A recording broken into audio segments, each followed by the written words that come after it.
Isso. Capítulo 2, versículo 14. Vamos ler todo mundo no 3? Vamos ler só o versículo 14 e o versículo 15. Vá, no 3. 3.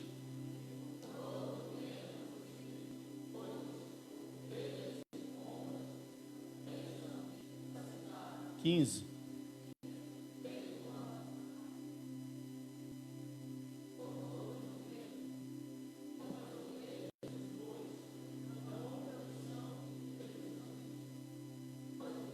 No mínimo, essa palavra, Jesus, uma pessoa tão educada, né? Só que esse texto está dizendo aqui que ele expulsou os cambistas, né? E o que foi que fez Jesus? A gente precisa entender o contexto disso aqui. Esse tempo aqui, irmão, tem um versículo que chama muita atenção nesse próprio capítulo, que a gente vai ler ele no final da mensagem, mas eu vou adiantar só uma parte dele que diz o seguinte: que Jesus conhecia a natureza do ser humano. Então você pensa assim, hoje a gente vê tantos escândalos no meio gospel, no meio pentecostal, no meio reformado, no meio cristão, de modo geral, não só no cristianismo. A gente vê tanta coisa acontecendo no meio da religião, e a gente pensa que isso é novo, né? Mas isso já acontecia nesse tempo aqui, viu? Isso aqui foi um ato de que Jesus está fazendo uma purificação na marra aqui, com a zorrague na mão com esse povo aqui, porque esse povo estava corrompido. Brasília era crente perto desse povo que estava aqui, irmão. Por quê, pastor? Porque esse processo de purificação era o seguinte: era Páscoa, como eu disse, todo mundo está subindo para Jerusalém, e dependendo de que família você é e de que lugar do mapa você está, você vai subir com o seu sacrifício. Você leva um cordeiro, você leva uma pombinha, você leva um bezerro, você leva uma cabra, independente de onde você chega. Só que quando você chegava lá, já tinha toda uma quadrilha especializada esperando você. Sacerdotes corrompidos, um templo que era totalmente voltado para o dinheiro, porque a religião, aquilo estava corrompida. Esse templo, e o próprio texto vai dizer que ele demorou 46 anos para ser levantado. 46 anos, ele começou antes de Cristo e terminou depois de Cristo. Então, quando esse templo foi levantado, os judeus fizeram questão de receber isso dos romanos, e Herodes, ele embelezou esse templo, porque ele queria o apoio financeiro e político desse povo aqui. Ele foi esperto de uma forma, ele disse assim: olha, nós não vamos interromper mais a religião de vocês não precisam adorar o imperador, vocês vão lá no templo de vocês, adoram, fazem o culto de vocês, nós só queremos que vocês paguem os impostos para Roma, né? Inclusive tinham pessoas na Bíblia, que posso citar 2 nomes aqui que eu vou citar eles na mensagem, que é o Mateus do Evangelho e Zaqueu, publicano, que um era da alfândega e outro era cobrador de impostos, que eles eram desse sistema.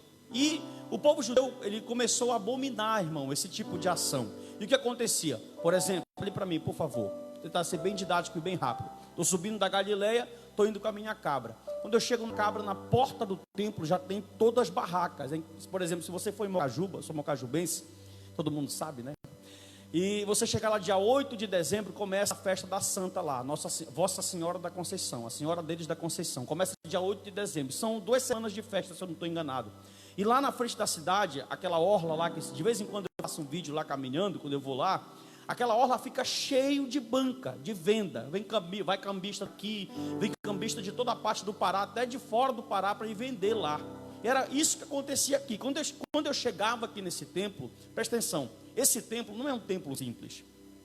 Além dele ter uma arquitetura, inclusive os discípulos tentaram em Marcos 13, impressionar Jesus com esse templo. Flávio Josefo vai dizer que as pedras desse templo eram tão grandes que algumas chegavam a pesar 3 toneladas, só para você ter uma ideia. Ele tinha o templo, moeda própria, ele tinha uma Fortaleza Antônia, com uma polícia especializada, ao seu lado tinha uma faculdade teológica, que era o Sinédrio, então era algo assim monumental, e eles se orgulhavam muito, né? Só que agora aqui nessa situação, virou um comércio total. Estou chegando da Galileia com a minha cabra, eu chego lá, já tem um cambista lá na frente. Quando o sacerdote vem fazer a inspeção do meu animal para fazer o sacrifício, ele olha o meu animal, examina todo ele, e ele pergunta para mim: de onde você vem? Venho da Galileia. Esse animal é impuro. Por quê? Porque só pode os animais que são vendidos aqui no templo. Beleza. Só que eu comprei, Felipe, esse animal lá na Galileia por 10 denários. Só que aqui no templo ele está superfaturado e ele custa 100 denários. Olha isso. Então, um animal que você comprava por 50 reais, na porta do templo ele valia 200 reais ou mais. Quando você ia no gasofilácio ofertar, pegar a sua oferta e ofertar, eles perguntavam: de onde é essa oferta? É uma dracma, é um denário, é uma moeda romana, é uma moeda persa ou é uma moeda grega? Eles mostravam a moeda, de que região era, e ele olhava para a moeda e falava: essa moeda não vale aqui, vai lá com o cambista, troca a tua moeda, porque só vale aqui a moeda do templo. Olha isso, irmão. Então era todo um sistema organizacional, organizado, era o crime. Você já ouviu falar de crime organizado?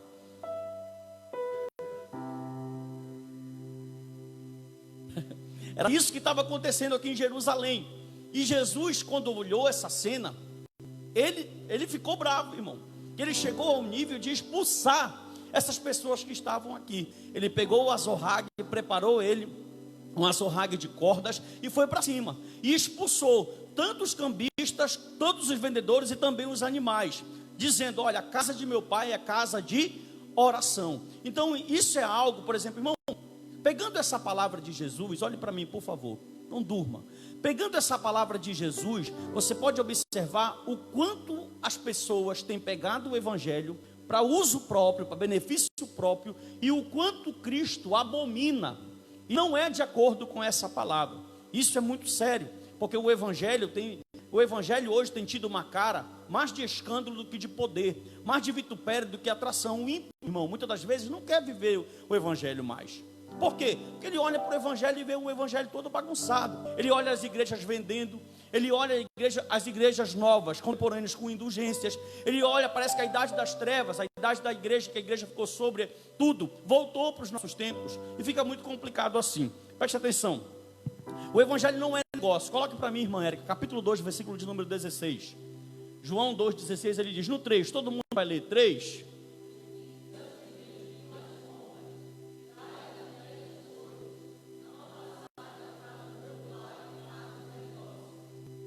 Você está vendo isso? Após ele expulsar, ele dá essa exortação.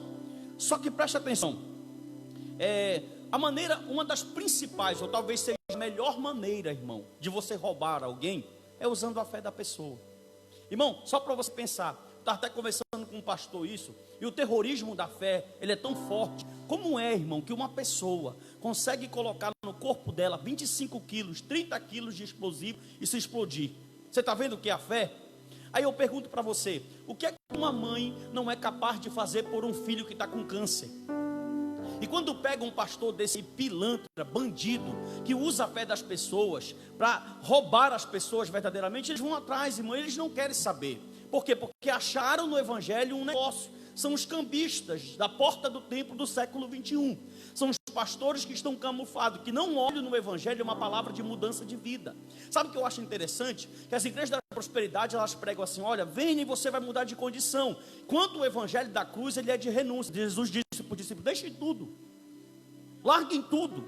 E esse evangelho, ele é complicado, preste atenção. Só que esse problema, ele não é um problema do cristianismo. Se você for na Netflix hoje, tem lá um documentário do João de Deus, que foi aquele médium espírita. Isso não é só do cristianismo, tá? Porque eles julgam, porque pastor é bandido, tem padre bandido também, tem espírita bandido também, tem muçulmano bandido também, tem médico bandido também. Isso é uma questão de caráter, viu? As pessoas que não têm um caráter transformado, é complicado. E esse João de Deus, ele é acusado dentro do Brasil e fora do Brasil, porque os estupros não foram só aqui, de mais de 200 casos de estupros, irmão, usando a fé. Ele hipnotizava as pessoas e fazia... Assista esse documentário, é muito interessante. Então você pode observar que isso não é um problema do cristianismo somente. Isso é uma questão de caráter. Teve até um meme que fizeram na internet, no Facebook, que colocaram um médium espírita, colocaram um padre, o João de Deus e um pastor. E colocaram lá, olha, em todo lugar tem pessoas boas e pessoas ruins. E é verdade. Então quando a pessoa descobre que a fé é um negócio. Alguns Nicodemos estavam nesses dias agora na convenção, no congresso da Fiel. Parece que, se eu não me engano, é em São Paulo, Águas de Lindóia, uma coisa assim, é para ir para o sul. Ele estava e ele postou uma foto, acho que foi até o Francinei que compartilhou no status ele postou uma foto voltando de avião. E no avião estava só ele, acho que ele pegou um voo assim de semana, e estava só ele na foto. Ou então ele chegou cedo e os outros passageiros não tinham chego. E ele chegou cedo e os outros passageiros não tinham chego. Uma pessoa foi lá no comentário e falou assim, tá vendo só? Já está de jatinho particular, né? Aí ele disse assim: não, isso é para outro tipo de pastor. Ele respondeu para ela: isso é para outro tipo de pastor. Pastor reformado não tem jatinho, viu? Então as pessoas olham, e tem muitos pastores, muitos líderes, que olharam no evangelho uma maneira de mudar de vida, de mudar de condição financeira. E Jesus está reprovando isso aqui. Irmão, preste atenção para mim. Olha aqui, por favor, todos. Você já parou para pensar o quanto de dinheiro esse templo não arrecadava aqui? Já parou para pensar nisso? Se Jesus, irmão, com a fama que Jesus tinha, Jesus ficou tão famoso que no capítulo 3, um chefe da sinagoga vai atrás dele. Um judeu nunca foi atrás de outro líder que passou por ali. Só que Jesus estava tão famoso pelos sinais, pelas curas, pelos milagres, pelos sermões, que eu vou usar essa palavra chula, que ele estava bombando em Jerusalém. Estavam atrás dele. Presta atenção, nunca, se Cristo montasse um templo para ele, você acha que não ia arrecadar? Se ele forma ali uma igreja, olha, vamos formar uma igreja aqui, igreja do sangue poderoso aqui, Pedro, Tiago, João aí, presbítero, vamos montar uma igreja aqui para competir com os judeus. O que você acha que ia dar? Ia dar ou não ia dar gente? Ia dar gente. Por quê? Porque tinha sinais. Mas Cristo nunca fez questão de algo denominacional. Ele nunca quis reunir pessoas, montar uma igreja, colocar uma placa lá em cima. Ele não fez questão disso. Só que as pessoas, eu vou mais além. Nós estamos vivendo um tempo tão crítico, e pode ficar com raiva de mim, você que está na internet depois, que você sei que vocês ficam depois, que vocês não gostam que fale, mas a gente fala na autoridade de Jesus. Nós estamos vivendo um tempo tão crítico, que as convenções colocaram seus estatutos acima das escrituras, viu? E isso, eu não ia falar, mas Deus está revelando para ele aqui. E isso é tão complicado, irmão, que as pessoas estão sentindo isso no seu evangelho, na sua vida com Cristo. Por exemplo, a Bíblia está dizendo que não pode, mas a denominação diz que pode. Então eu sigo a denominação e não sigo a Bíblia. E não tem, nós sabemos que não tem confissão de fé absoluta. A única confissão de fé absoluta é a palavra de Deus. Você pega a confissão da Assembleia de Deus, você vai encontrar seus erros. Vou falar de novo. Você vai encontrar os seus erros. Você pega a confissão das igrejas reformadas, lá também tem seus erros. Não tem. Se você for analisar, todas têm seus erros. Todas têm as suas questões falhas. Só que a questão é, Cristo, ele não levantou empresários. Isso não te impede de prosperar. Sempre falo isso na minha mensagem quando eu prego sobre os sinóticos aqui. Cristo está subindo, ele podia falar: olha, Pedro, fica aí com a Secretaria de Pesca, João, tu com a Agricultura, eu deixo paz para vocês. Eu deixo paz e vocês se virem aí. Se for um processo para Deus, porque o problema, irmão, é o seguinte, eu não estou dizendo aqui que você vai ser um pé rapado, que a tua igreja não vai, que a tua empresa não vai prosperar, que você não vai ser de vida financeira, não. Mas o que a gente precisa entender, que o foco do evangelho nunca foi dinheiro. Nunca foi. Viu? Nunca foi, irmão. E as pessoas estão sendo enganadas. Olha só, o texto, olha o que diz esse texto aqui. Coloque para mim, irmã Érica, capítulo 2, versículo 23 e 24, por favor. Olha, no próprio contexto. Versículo 23, do 3, todo mundo, 3.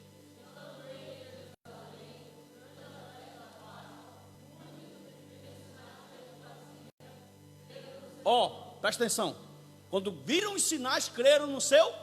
Olha o comportamento de Jesus para essas pessoas no verso 24. Pode colocar.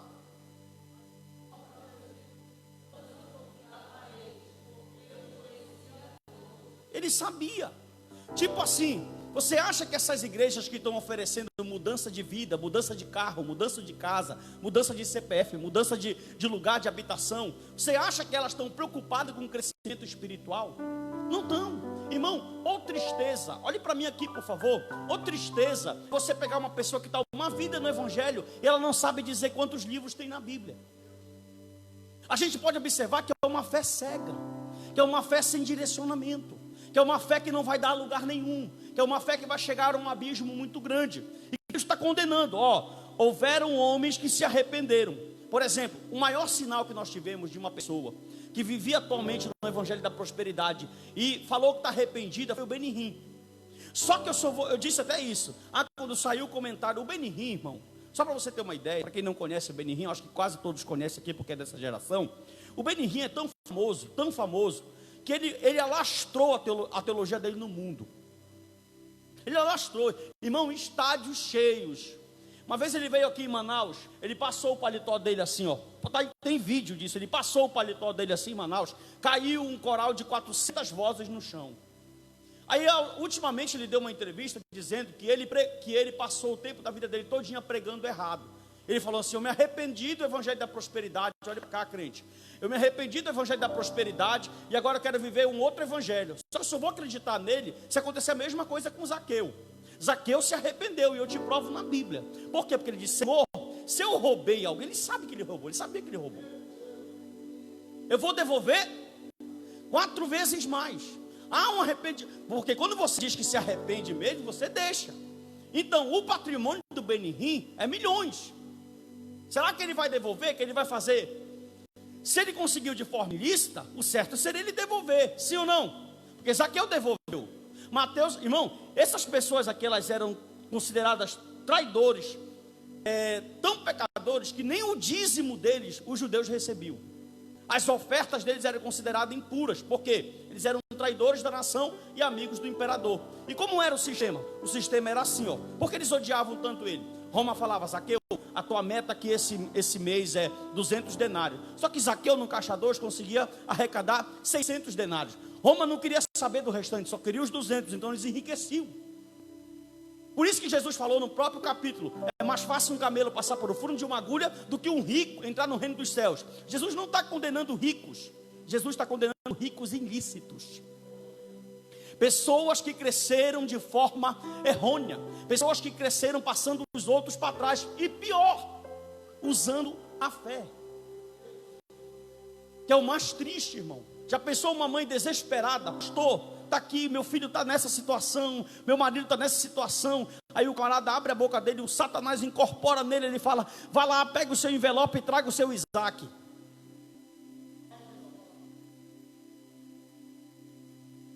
Isso está cheio no nosso meio. Olha só, essa busca desenfreada para crescer é perigosa. Por quê? A prosperidade, ela é um dom. Olha o que o Spurgeon disse: tem pessoas que vão nascer, vão crescer e vão morrer e nunca pegarão numa nota de $100. Quem são os maiores empresários aqui de Belém do Pará? Quando a Santa passa ali no meio da BR, quem é que está enfeitado? As maiores empresas são de quem? De católico. A prosperidade, ela é não adianta tu fazer por fogueira santa, pular fogueira santa, jogar Isaac, pular envelope, pular mura, não adianta. Se Deus tiver o dom da prosperidade, Ele vai te dar. Gente, presta atenção, é só você ser inteligente. Tem pessoas que entram na faculdade, se formam, fazem uma pós-graduação, fazem um mestrado, fazem um doutorado, elas estão na vida e não crescem. O camarada monta uma taberna e fica rico. Com a 4ª série. Eu estava conversando. É verdade. Eu estava conversando com um pastor outro dia. Ele estava me dizendo que tinha um pastor amigo dele. Olhe para mim. Ele disse que tem um pastor amigo dele, semi-analfabeto, estava ganhando R$35 por mês. Num campo aqui no Pará. Só para você ter uma ideia. Outra coisa, essas pessoas não valorizam. Por quê? Você cresceu, Deus te deu oportunidade mesmo, irmão, para quem não tem escolaridade hoje, ganhar um salário desse, ou é o diabo que está dando para ele, ou só pode ser Deus purinho na terra. Qual é a do pastor? Poxa, eu não tinha condição nenhuma, por isso eu não estudei, só que agora o cara ganha bem. Qual é a dele? Vou me capacitar, vou me preparar, vou guiar o rebanho, vou ficar safro mesmo para me ficar bem, mas não. Só que a prosperidade, ela é um dom. Olha, eu dou esse exemplo também de Paulo. Pegue as 13 epístolas, me diga uma vez, me mostre na Bíblia, e olha que eu já li um monte de vezes a Bíblia, me mostre uma vez que ele fala assim: quanto é que está rendendo aí? Nunca. Todas as vezes ele pergunta: vocês estão orando? Vocês estão crescendo biblicamente? Como é que estão os irmãos na fé?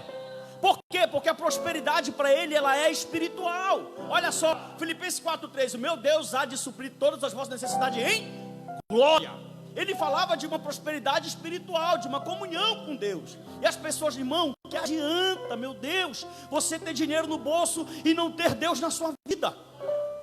Não adianta. Se dinheiro fosse trazer felicidade, a Elise Matsunaga não tinha decapitado aquele japonês lá. Susana von Richthofen não tinha matado os pais dela.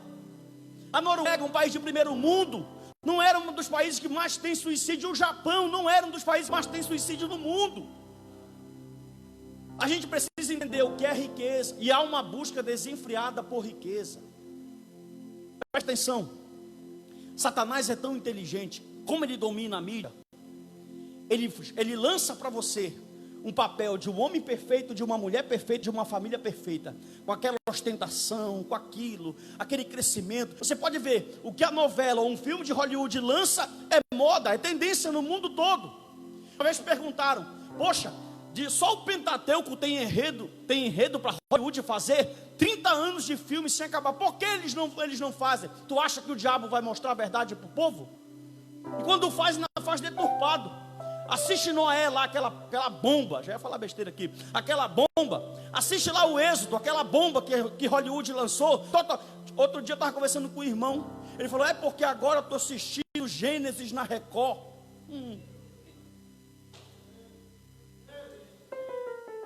Meu irmão, não está como a palavra ensina, é complicado. Olha só, Cristo nunca apoiou isso, muito pelo contrário. Olha o comportamento. Qual foi a outra vez na Bíblia que você viu Jesus com esse comportamento? Nunca. Por quê? Porque mexeram no culto. E nós aprendemos aqui nessa casa por diversas vezes que o culto é sagrado. E que se mexer no culto, Deus mata, usar. E o Senhor falou, está tudo errado. Irmão, olha a diferença do templo do tabernáculo, para o templo de Salomão, para o templo de Zorobabel, para esse templo aqui.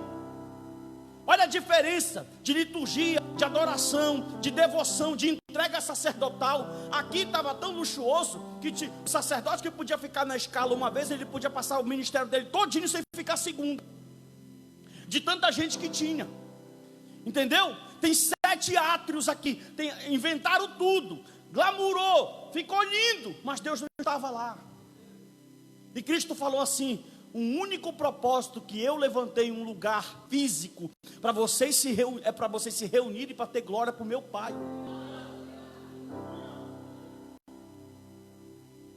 Mas por que Deus permite? João Calvino disse, né? Quando Deus quer punir o povo, ele dá para eles um pastor herege. Ele dá um pastor mau. Viu? Outra coisa, escute. Para saber, por que Deus permite? Para saber quem é dele e quem não é dele. Outra coisa, aleluia. Sabe o que eu acho interessante? Que aqui Cristo puniu com azorrague. Sim ou não? Escuta aí, pastor, que faz isso. Só que agora a punição é com machado. Pegou? Está amolado. Agora não é azorrague, é um machado que vai dar na raiz. Eu sempre, irmão, tem 2 juízos. Tem um juízo presente e tem um juízo escatológico. Se tu passar dessa, no grande trono branco não passa.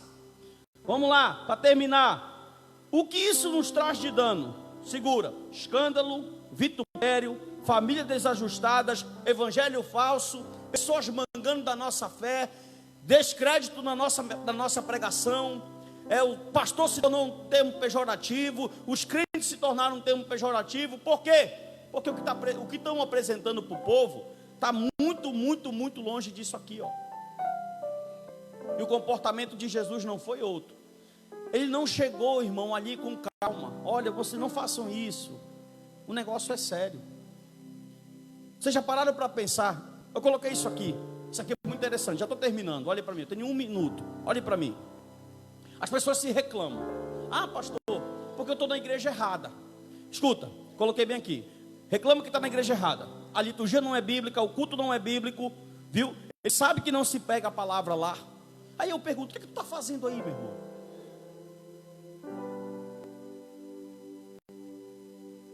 Sabe o que essa pessoa está esperando? Morrer. Irmãos, sem brincadeira nenhuma. Eu posso mostrar os prints para você, mas não é preciso que vocês vão acreditar no que eu estou falando. Eu recebo quase diariamente pessoas perguntando, pastor, isso, pastor, minha igreja é isso. Aí, às vezes, quando a pessoa deixa e dá vazão, eu pergunto, irmão, mas o que é que você faz lá? Ah, porque eu nasci nessa igreja, eu cresci aqui. Sai daí, tu vai morrer, a igreja é tu, meu irmão.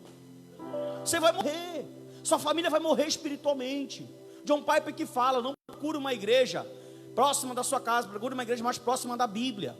né? Porque é complicado, irmão, você pegar a sua família. Eu já vivi experiências pastorais de pessoas que chegaram no meu gabinete e falaram: pastor, estou saindo com a minha família. Eu falei: meu filho, não vai com a tua família para esse lugar. Resultado, está no mundo e a família está destruída. Por quê? Porque você tem que pensar duas vezes. Ah, pastor, você está falando assim? Não, escute. Olha só, tem igreja de todo jeito, mas bíblicas são raríssimas. Outra coisa, não tem igrejas perfeitas, tá? Mas tem igrejas saudáveis. E essa igreja é uma igreja saudável. Não pense que eu estou, porque... Não, o avivamento na palavra tem problema, irmão. Tem problema também, tem problema externo, tem problema interno, tem problema. Porque é vida de homens. Aonde tem homem tem problema. Aonde tem ser humano vai ter complicação. Agora, é perfeita, pastor? Não é perfeita. Mas escute, irmão, eu ando por aí e nas minhas andanças, para encontrar uma igreja boa, eu tenho que ir em 100 para andar em uma boa. Viu? Não tem. Aonde chego? Pastor, eu fundo uma igreja aqui. Pastor, venha para cá. Pastor, lhe acompanhe pelo Facebook. Porque não tem. Igrejas bíblicas são raras hoje em dia. As pessoas estão cansadas, irmão, de chegar no culto e um pastor está tirando 3 ofertas. Estão cansadas. Elas querem chegar aqui, irmão. Esse lugar aqui foi o que Cristo disse: a casa do meu Pai é um lugar para você sentir Deus, ter comunhão, ter ensinamento, ter crescimento, amadurecer biblicamente, me conhecer as minhas escrituras, conhecer os meus projetos. E para isso a casa do Senhor. Mas não, as pessoas olham para vocês e não veem ovelhas, elas veem cifras.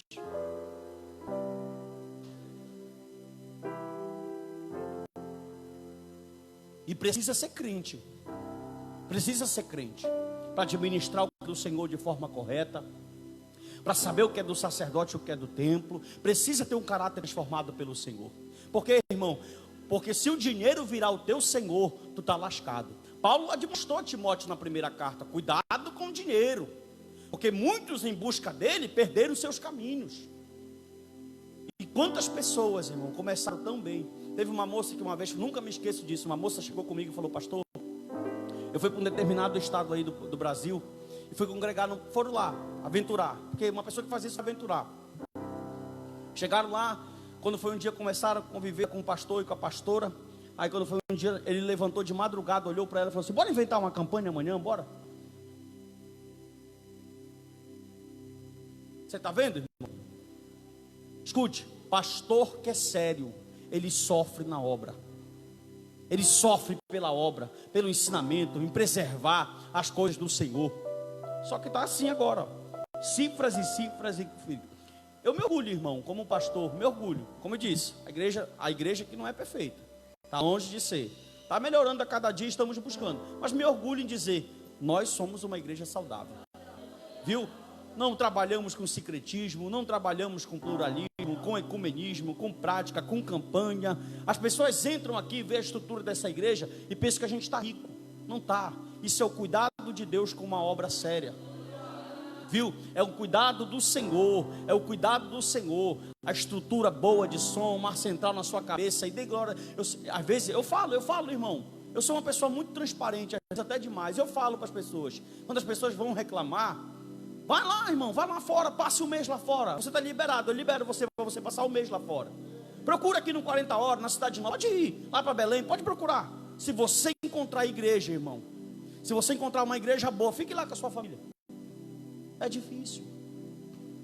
Viu? Então valorize sua casa de oração. Valorize os professores da EBD. Valorize o pastor que você tem. Valorize os irmãos que sentem do seu lado. Valorize a estrutura que Deus deu para você congregar. Valorize essa banda que se dedica a todo culto para estar aqui. Valorize os obreiros dessa casa. Valorize, irmão. Viu? Tem que valorizar. Tem que valorizar porque está escasso. Eu cheguei no Piauí. Eu falei, meu Deus do céu, eu estou num paraíso lá no Pará e não sabia. Às vezes a gente pensa que está ruim, irmão. Que Deus às vezes te leve em alguns lugares para você presenciar situações que você acha que é impossível, mas acontece.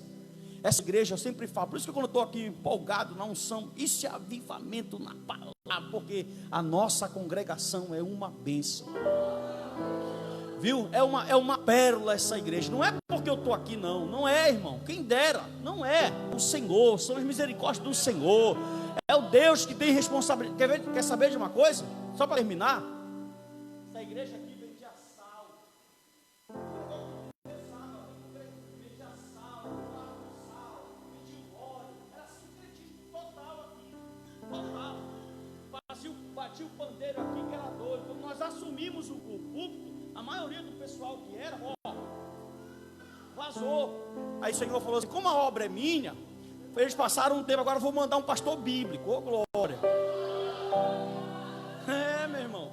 Aí veio um pastor pentecostal reformado, que gosta de Bíblia até o tutano, e a gente vive um avivamento verdadeiro aqui.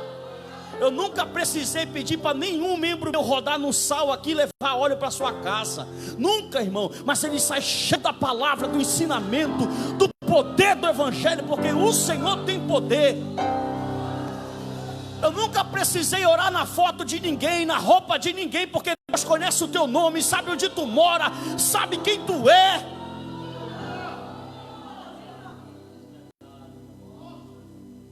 Quer saber de uma coisa? Estava conversando com a minha esposa hoje. Esse ano nós fomos amassados como uma farinha no tipiti. Pense num ano difícil. Acho de todos, irmão. De todos. Foi.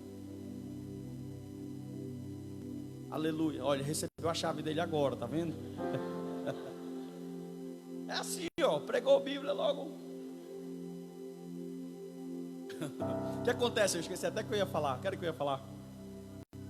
Sim, dos 7 anos de pastorado, esse foi o, não vou falar o pior, mas foi o mais difícil. Irmão, difícil mesmo, que eu falei, meu Deus do céu, eu pensei que eu não ia aguentar. Viu? Talvez você me vê pregando aqui, eu chego aqui, porque irmão, aqui é meu trabalho. Eu chego aqui, eu não tenho aquele negócio. Você, escute isso, você que é ovelha, você pode falar assim: não vou hoje, eu não estou bem, eu não posso fazer isso. Eu estando bem ou não estou bem, eu tenho que estar aqui. Mantendo a pose, com um sorriso. O sorriso não tem, né? Porque não sai mesmo. Eu sou assim, é o meu jeito. Viu? Mas eu tenho que estar aqui. Eu não tenho eu não vou hoje eu não estou me sentindo. Não, tenho que estar aqui. E o Senhor falou: meu filho, depois de uma grande prova, ano que vem, pode escrever, nós vamos aumentar a tenda. Nós vamos expandir esse trabalho. Esse trabalho vai crescer. Essa igreja vai crescer em Ananindeua. Essa igreja vai crescer em Belém do Pará. Essa igreja vai se estender. Pode ficar com raiva, pode falar, pode jogar praga, pode inventar história, pode se levantar, mas o Senhor vai fazer esse trabalho prosperar. E eu sou uma pessoa. Pode ligar aí, se quiser desligar aí. Eu sou uma pessoa que eu gosto de honrar quem começou o trabalho junto comigo. Viu? E quem está sofrendo aqui desde o começo,